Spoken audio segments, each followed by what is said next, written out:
Singing by Gyanu Yadav।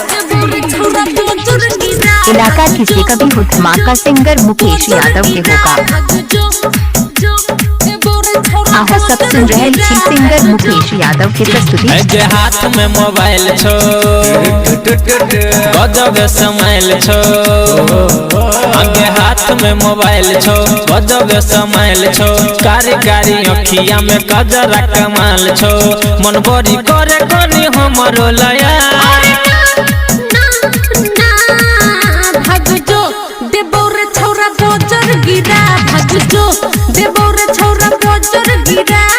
हाथ में mobile छो, चेहरा कमाल छो, कारी कारी अखिया में कजरा कमाल छो, मन बड़ी करे कोनी हमरो लया।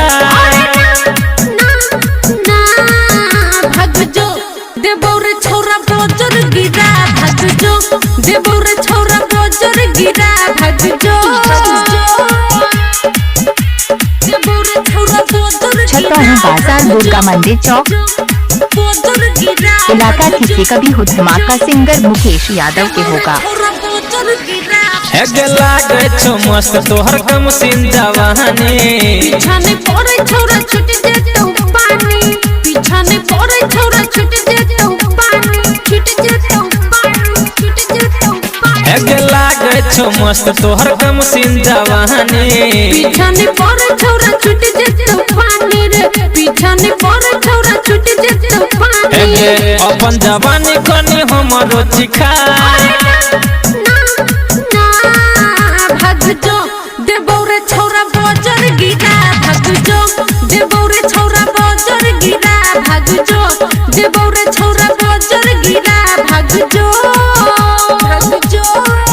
आहो सब सुन रहे छी सिंगर मुकेश यादव की प्रस्तुति।